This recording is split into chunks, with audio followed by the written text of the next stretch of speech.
क्या आपके साथ भी ऐसा होता है? जब हमारे पास पैसे होते हैं तो हमें पावरफुल और खुश फील होता है, लेकिन ये खुशी जल्दी ही चली जाती है। खासकर जब पैसे खत्म हो जाते हैं तब आप दुखी फील करते हैं। ये पैसे आपके हाथ से मिट्टी की तरह क्यों बह जाते हैं? क्योंकि आपके और पैसे के बीच का रिश्ता सही नहीं है। आपको बेहतर फाइनेंशियल हैबिट्स सीखने की जरूरत है। पैसे खर्च करना आसान है, लेकिन पैसे कमाना मुश्किल है। इसीलिए हर पैसा का ध्यान रखना जरूरी है। इस किताब में आपको सिखाया जाएगा कि कैसे छोटे छोटे फाइनेंशियल टिप्स और ट्रिक्स आपके हजारों डॉलर बचा सकते हैं। आप यहाँ सीखेंगे कि आपका खर्चा आपके पूरे जीवन को कैसे प्रभावित करता है। आप ये भी सीखेंगे कि पैसे के मामले में बुद्धिमान कैसे बनें। ये सब वह चीजें हैं जो आप चाहते कि आपके टीचर ने आपको सिखाई होती। शादी करने से पहले फाइनेंशियली राइट पर्सन से शादी करना भी इंपॉर्टेंट है। शायद आपको पता हो कि आप किसे शादी करना चाहते हैं, या फिर आपके दिमाग में एक क्वालिटीज की लिस्ट हो जिसमें वो व्यक्ति होना चाहिए, मगर ध्यान रखें कि व्यक्ति फाइनेंशियली फ्री राइट हो। लेखक यहाँ पर यह सुझाव दे रहे हैं कि आपको अमीर व्यक्ति से शादी करने की जगह किसी व्यक्ति को चुनना चाहिए जो अच्छे फाइनेंशियल हैबिट्स रखता हो। कैसे पता चलेगा कि किसी व्यक्ति के अच्छे फाइनेंशियल हैबिट्स हैं या नहीं? एक आसान तरीका है। देखिए कि व्यक्ति आपके डेट्स पर कितना खर्च करता है। डेट्स व्यक्ति के पैसे खर्च करने का एक अच्छा इंडिकेटर होते हैं। एक उदाहरण के रूप में मान लीजिए आप अमित नाम के व्यक्ति के साथ डेट पर जाते हैं। अमित एक समझदार और दयालु व्यक्ति है, लेकिन अगर हर बार अमित ज्यादा खर्च करता है तो आपको लग सकता है कि उसके पास बहुत पैसा है, लेकिन बाद में पता चलता है कि वो अपने पैसे को वाइजली मैनेज नहीं करता। अपने डेट्स पर प्रैक्टिकल रहिए। अगर आप अफोर्ड नहीं कर सकते तो ज्यादा खर्च मत कीजिए। शादी के बाद भी आप अफोर्ड नहीं कर सकते। बहुत से लोग ऐसा करते हैं। वो अपने पूरे फाइनेंशियल हैबिट्स तभी रिवील करते हैं जब वो शादीशुदा होते हैं। शादीशुदा जोड़े अक्सर इस विषय पर झगड़ा करते हैं, कुछ तो तलाक तक जाते हैं। अगर आप किसी के साथ डेट पर हैं तो अपने पैसे के विचार विमर्श के बारे में चर्चा करें। ये थोड़ा अजीब लग सकता है, लेकिन जरूरी है, खासकर अगर आप दोनों गंभीर हैं। क्या आपका साथी हर महीने पैसे बचाता है? उसके एसेट्स के बारे में क्या विचार है? क्या वो कर्ज में है? आपको अपने फाइनेंशियल जीवन के बारे में सच बोलना होगा। ये आपको ये देखने में मदद करता है कि आप और आपका साथी लंबी धारा में एक दूसरे के साथ सहज हैं। बच्चों की परवरिश करना बहुत पैसा खर्च करता है। बच्चे तो प्यारे होते हैं, लेकिन उनके पीछे बहुत सारी जिम्मेदारियां होती हैं जो आसानी से मानी जाती हैं। बच्चे लाए हैं खुशी। बहुत सारे लोग माँ बाप बनकर अपना मकसद पाते हैं। आप चाहते हैं कि आप उन्हें सब कुछ दें जो उन्हें चाहिए, लेकिन सच्चाई ये है कि बच्चों को पालना बहुत पैसा खर्च करता है। हरियत अपने अर्ली 20s में है और उसके ज्यादातर दोस्तों के बच्चे हो चुके हैं। हरियत भी एक चाहती है। उसके दिमाग में सिर्फ ये ख्याल है कि वो अपने बच्चे को कितना प्यार और देखभाल दे सकती है, लेकिन हैरियट को पता है कि यह आसान नहीं है। उसने खुद को 1 साल दिया है अपने पति को अपनी ख्वाहिश के बारे में बताने से पहले। इस दौरान हैरियट सोचती है, विचार करती है बच्चे को पालने की खर्चे पर। एजुकेशन, हेल्थ केयर, खाना, कपड़ा और यूटिलिटी बिल्स जैसे बिजली का बिल भी बढ़ जाएगा। और क्या कहना, बच्चे को भी अपनी पसंद होती है। बच्चा कोई शौक या एक्टिविटी करना चाहेगा जो पैसा खर्च करेगा। अगर आप माँ बाप बनना चाहते हैं तो आपको स्वार्थी नहीं होना चाहिए। 1 साल सोचने के बाद हैरियट ने फैसला किया कि वो तैयार नहीं है। बच्चे पालने के लंबी दौरान के फाइनेंशियल असर उसके लिए बहुत ज्यादा हैं, और उसका लाइफस्टाइल भी बच्चे की परवरिश के लिए सूटेबल नहीं है। बच्चे की परवरिश के बारे में आप और आपका स्पाउस को बहुत बात करनी चाहिए। दोनों को शारीरिक, मानसिक और फाइनेंशियल तौर पर तैयार होना चाहिए। हमेशा अपने मीन्स के नीचे रहना चाहिए। पैसे को सफल तौर पर मैनेज करना वक्त और प्रैक्टिस का काम है। क्या आपको पता है कि यह क्यों मुश्किल है? इसका कारण इंस्टेंट ग्रेटिफिकेशन है। लोग तुरंत कुछ खरीदना चाहते हैं जो उन्हें पसंद है, चाहे वो अफोर्ड कर सकें या नहीं। जेरेमी इसका परफेक्ट एग्जाम्पल है। जेरेमी वीडियो गेम्स खरीदने में ऑब्सेस्ड है। जब एक नया गेम रिलीज होता है तो वो यूज तुरंत खरीद लेता है, लेकिन वो जानता है कि उसके पास इसके लिए पैसे नहीं हैं। जेरेमी को पैसे की सावधानी रखनी चाहिए, लेकिन यह जेरेमी को रोक नहीं पाता। जब जेरेमी अपनी गेम खरीदने की बात करता है तो उसके दोस्त और परिवार को यह खबर सुनने में कोई हैरानी नहीं होती। जेरेमी कार्स मेन है क्योंकि उसका वीडियो गेम्स मेन एडिक्शन है। हमेशा अपने मीन्स के नीचे रहना चाहिए ताकि हमेशा एक्स्ट्रा पैसा आपके पास हो। आप इस एक्स्ट्रा पैसा को इमरजेंसीज के लिए इस्तेमाल कर सकते हैं और इन्वेस्टमेंट्स के लिए भी। इंस्टेंट ग्रेटिफिकेशन में मत फंसो, क्योंकि अगर आप अपनी पसंद की चीजों को खरीदते रहोगे तो कभी भी फाइनेंशियली सिक्योर नहीं हो पाओगे। थोड़ा अपनी इच्छाओं का आनंद तो ले सकते हैं, लेकिन उसमें स्मार्ट बनो। जब आप अपनी पहली कुछ नौकरियों से पैसे कमाते हो तो याद करो कि तुमने कितने गलतियां की थी। ये सब नॉर्मल है, सब वहां से गुजरा है। पहली नौकरी एक सीखने की अनुभव होती है। आप अभी काम शुरू करने वाले हैं, इसलिए एम्प्लॉयर्स कम फायदे उठाते हैं। ये थोड़ा बुरा लगता है, लेकिन ऐसा होता है। सच है कि एम्प्लॉयर्स तुम्हें कंपनी के काम कैसे होता है सीखने के लिए पैसे देते हैं। प्रोडक्टिव और एफिशिएंट होने में वक्त लगता है, इसलिए यंग जो कि एक्सपेक्टेड से ज्यादा काम करते हैं उन्हें ज्यादा बेनिफिट्स मिलता है। कारा एक नई एम्प्लॉय है एक बिजनेस फर्म में। वो सिर्फ वही करता है जो उससे एक्सपेक्ट किया जाता है, यानी कि चारा सिर्फ मिनिमम काम करती है। अलेक्जेंड्रा भी बिजनेस फर्म में नई है, लेकिन वो हमेशा मिनिमम से ज्यादा काम करती है। अलेक्जेंड्रा हर मौके का फायदा उठाती है अपने इंप्रूवमेंट का। वो कंपनी के सेमिनार्स का फायदा उठाती है। उससे पता है कि यह उसके करियर ग्रोथ के लिए अच्छा होगा। इसे अपने फाइनेंशियल माइंडसेट पर भी अप्लाई करो। जितना तुम सीखोगे उतना ही बुद्धिमान बनोगे। सिर्फ पैसे बचाना ही नहीं, बल्कि पैसे कैसे बनाए इसको भी सीखो। ये प्रिंसिपल सुनने के बाद आपको शायद थोड़ा घबराहट हो सकती है। आपको पैसे और व्यक्तिगत वित्तीय मामलों के बारे में सीखने की ज्यादा इच्छा नहीं हो सकती, लेकिन अगर आप फाइनेंशियली स्मार्ट बनना चाहते हैं तो आपको पढ़ना पड़ेगा। और वैसे भी 24 घंटे में से सिर्फ 1 घंटा तो कुछ नहीं है। आप आसानी से 1 घंटे तक अपने ट्विटर फीड पर स्क्रॉल कर सकते हैं अपने नए साल के संकल्प के हिसाब से। रायन ने कुछ नया सीखने का फैसला किया। वो अभी एक नई नौकरी शुरू किया था और उसको अपने पैसे को समझदारी के तौर पर इस्तेमाल करना था। इसलिए रायन ने हर दिन 1 घंटे तक व्यक्तिगत वित्तीय मामलों के बारे में पढ़ाई की। उसने ऑनलाइन आर्टिकल्स पढ़े और कुछ यूट्यूब वीडियोस भी देखे। रायन ने अपने चाचा से भी अपने खर्चे के हैबिट्स के बारे में पूछा। उनके चाचा जल्दी से रिटायर्ड हुए थे और उनका लैविश लाइफस्टाइल था। रायन को कोई फाइनेंशियल एक्सपर्ट बनने का इरादा नहीं था, वो बस जानकारी लेना चाहता था। 1 घंटे की रोजाना की पढ़ाई ने उसके पैसे को आसानी से मैनेज करने में मदद की। अगर आप इसे जोड़ीन तो 1 दिन का 1 घंटा साल में 365 घंटे के बराबर होता है। रायन ने यह प्रैक्टिस सालों तक की। उसने सिर्फ अपने पैसे को समझदार तौर पर इस्तेमाल करने के लिए नहीं, बल्कि उसने यह भी सीखा कि पैसे को कैसे बढ़ाया जाए। शिक्षा के साथ शुरू करना, एक लिखित बजट बनाकर और हर महीने उसका मूल्यांकन करना है। शायद आपने अपने पैसे का बजट बनाना पहले भी ट्राई किया हो, लेकिन आप उसे मेंटेन नहीं कर पाए। पर यह एक इशारा है कि आपको फिर से करना चाहिए और उस पर पकड़ भी बनाना चाहिए। बहुत से लोग अपने पैसे का बजट क्यों बनाते हैं? इसका कारण यह है कि यह काम करता है और यह बहुत ही प्रभावशाली है। एक मासिक बजट बनाना आपके पैसे को विकसित, ट्रैक और एनालाइज करने में मदद करता है। यह आपको फाइनेंशियल मैनेजमेंट स्किल्स विकसित करने में मदद करता है। बजट बनाने का एक हिस्सा आपके मासिक आय का लिस्ट बनाना है। यह आपका वेतन, बोनस या परिवार से मिलने वाले उपहार भी हो सकता है। इसमें आपको अपने खर्चे का भी लिस्ट बनाना होता है। यह आपके किराए को भी शामिल कर सकता है। बजट बनाने में 2 वर्जन होना चाहिए, आपका प्रोजेक्टेड बजट और एक्चुअल बजट। प्रोजेक्टेड बजट वो है जिसमें आप सोचते हैं कि आप 1 महीने में कितना खर्च करोगे। आपको इसे महीने के शुरुआत में बनाना चाहिए। एक्चुअल बजट वो है जो आप सच में खर्च करते हैं। आपको इसे महीने के अंत में लिखना चाहिए। अपने बजट को ट्रैक करना आसान है।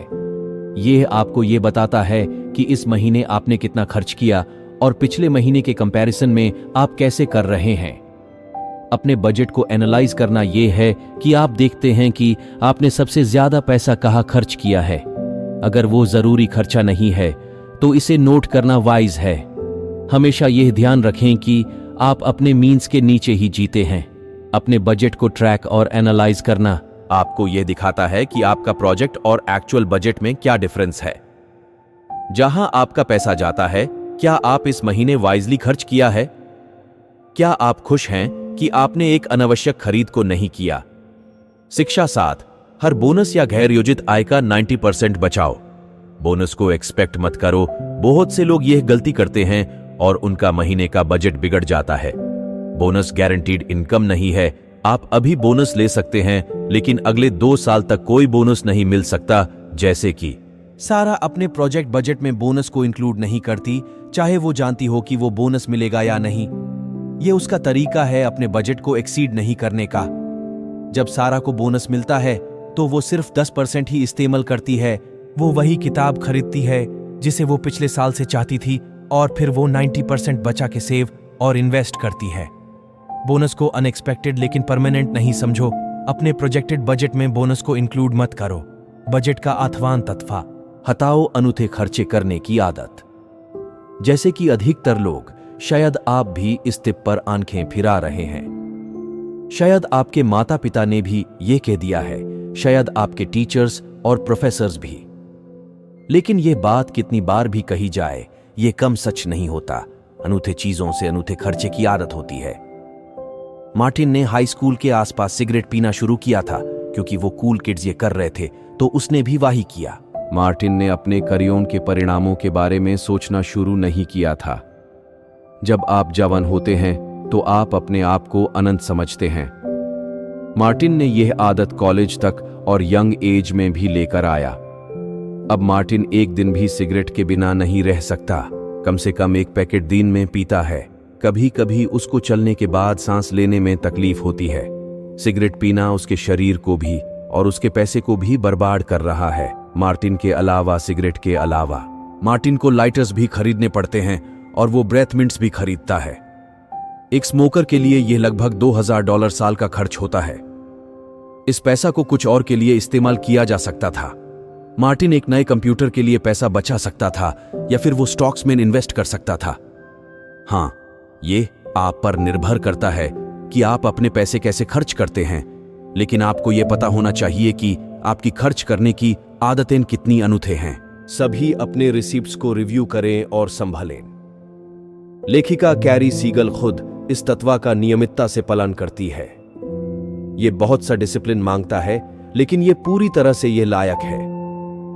आप अपने रिसीप्ट्स को रिव्यू करके बहुत पैसा बचा सकते हैं। यह करी कैसे करता है? वो अपने रिसीप्ट्स को 2 कैटेगरीज में डालता है, जैसे कि लो टिकट और हाई टिकट रिसीप्ट्स। लो टिकट रिसीप्ट्स वो होते हैं जो लो टिकट रिसीप्ट्स जैसे कि $1100 या छोटी छोटी खरीदारियां हो।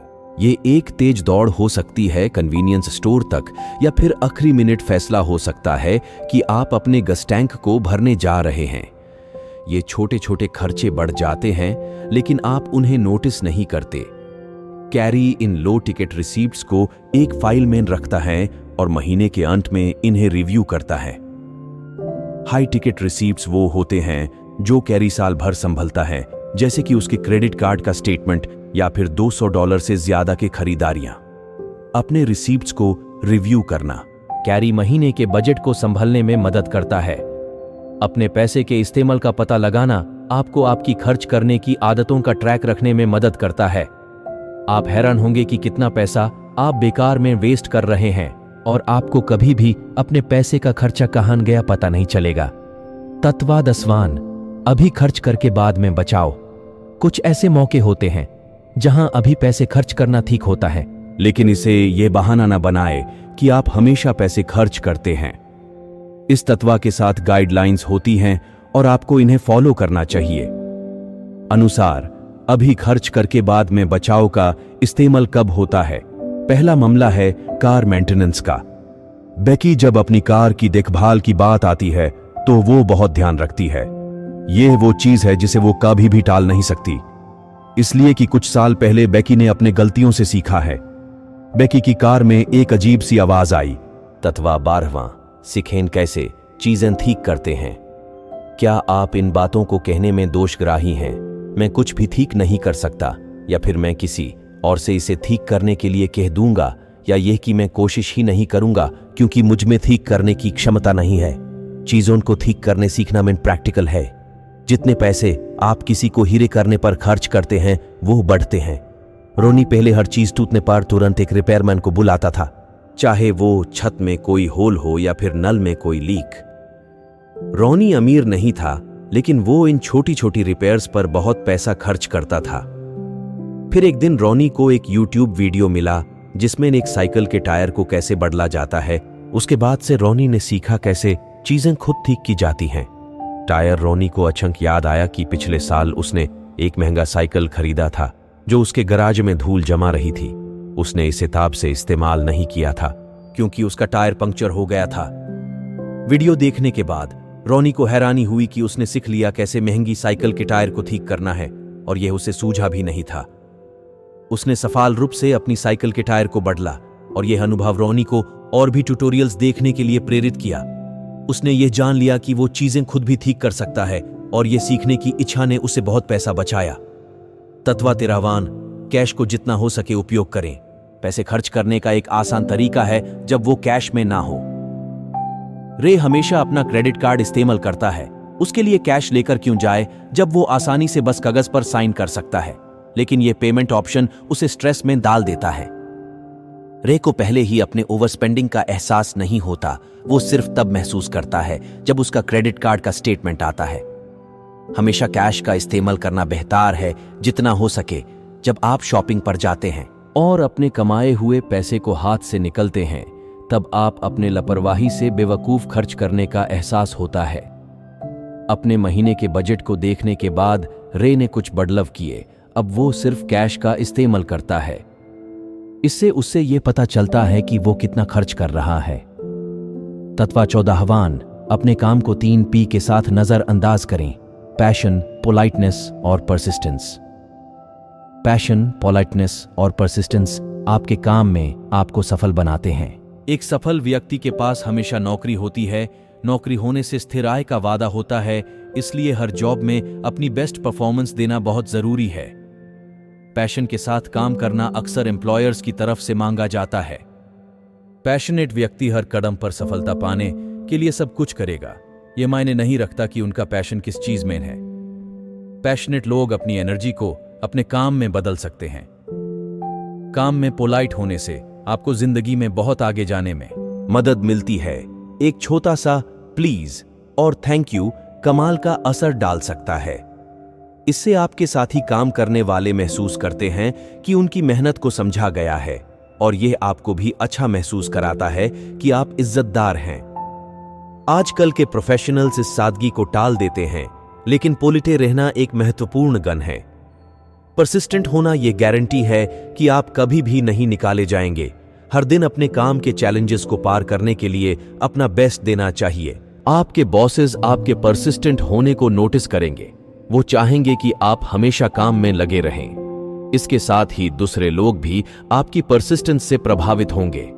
निष्कर्ष, आपने सीख लिया है सिंपल लेकिन इफेक्टिव पैसे के प्रबंधन के टिप्स। स्कूल्स को इस करिकुलम में शामिल करना चाहिए ताकि विद्यार्थियों को बेहतर फाइनेंशियल निर्णय लेने में मदद मिल सके। पहली बात, आपने सीखा है कि आपको एक पार्टनर चुनना चाहिए जो पैसे को संभालने में माहिर हो। शादी टूट जाती है अगर आपके और आपके पार्टनर के बीच में बहुत बड़े वित्तीय निर्णय हों। दूसरी बात, आपने सीखा है कि आपको बड़े जीवन के निर्णयों पर ध्यान से विचार करना चाहिए। बच्चे पालना एक आसान मामला नहीं है। इसके लिए शारीरिक, भावनात्मक, मानसिक और वित्तीय स्थिरता चाहिए। तीसरी बात, आपने सीखा है कि तुरंत संतुष्टि को नियंत्रित करने का महत्व है। पैसे का प्रबंधन एक संघर्ष है, लेकिन यह और भी बहुत कुछ हो जाएगा अगर आप अपनी आर्थिक स्थिति से ज्यादा खर्च करते हैं। चौथी बात, आपने सीखा है कि हमेशा एक कदम आगे बढ़ाना कितना महत्वपूर्ण है। आर्थिक ज्ञान को बढ़ाने का प्रयास करें। जितना अधिक सीखेंगे उतना ही बुद्धिमान बनेंगे। पांचवी बात, आपने सीखा है कि छोटी कोशिशों का महत्व क्या है। 1 घंटे तक रोजाना आर्थिक टिप्पों के बारे में पढ़ना, साल के अंत तक आप आर्थिक ज्ञानी हो जाएंगे। छठी बात, आपने सीखा है कि महीने का बजट कैसे बनाया जाता है। यह आपको समझने में मदद करता है कि आपके अनुमानित और वास्तविक बजट हो। फिर सभी पैसे के खर्च का हिसाब करें। साथ ही आपको यह भी सिखाया गया है कि आप बोनस को सिर्फ बोनस के रूप में देखें। इसे अपने बजट में शामिल न करें। बोनस स्थिर नहीं होता है। अगर आप इसे अपने बजट में शामिल करेंगे तो आपका बजट बिगड़ जाएगा। आपको यह भी सिखाया गया है कि आप अपनी अस्वास्थ्यकर आदतों पर विचार करें। अस्वास्थ्यकर आदतों से अक्सर अस्वास्थ्यकर खर्च होती है। अपने पैसे के उद्देश्य पर स्मार्ट बने। आपने सीखा है कि आपको बिल या रसीद को ध्यान से रखना चाहिए। छोटी छोटी खरीदारी का भी खर्च बढ़ जाता है। रसीदों की आदतों पर नजर रखने में आपकी मदद करते हैं। आपने यह भी सीखा है कि अपने पैसे को कहां समझदार तरीके से निवेश करना चाहिए। आपने सीखा है कि कैसे छोटे छोटे ट्रिक्स से आप अपने पैसे बचा सकते हैं, जैसे कि कैश का इस्तेमाल करना और सीखना कि आप खुद से कैसे पैसे कमाते हैं। आपको यह भी समझना चाहिए कि अगर आपके चीजों को ठीक करना है तो आप बहुत सारे पैसे बचा सकते हैं। हमेशा याद रखें 3P.S जुनून, विनम्रता और दृढ़ता। इन गुणों को काम में हमेशा दिखाएं। बेहतर कर्मचारी बने। ये टिप्स आसान लगते हैं और असल में भी आसान हैं, खास तौर पर ये प्रभावी भी हैं। अच्छे आर्थिक प्रबंधन की कला को विकसित करने में समय लगता है, लेकिन ये टिप्स आपको इस प्रक्रिया को तेजी से अंजाम देने में मदद करेंगे। याद रखें कि सीखना सिर्फ स्कूल में ही नहीं रुकना चाहिए। अपने आप को एक ज्ञान या कुशलताओं से प्रतीत न करें जो आप जानते हैं। एक जिंदगी भर का विद्यार्थी बने, नई किताबें पढ़ें और नई कुशलताओं को अभ्यास करते रहें। कुछ ऐसी चीजें हैं जो स्कूल ने आपको नहीं सिखाई, लेकिन यह आप पर निर्भर करता है कि आप अपने योग्यताओं का विस्तार करें और अपने समय का सर्वोत्तम उपयोग करें।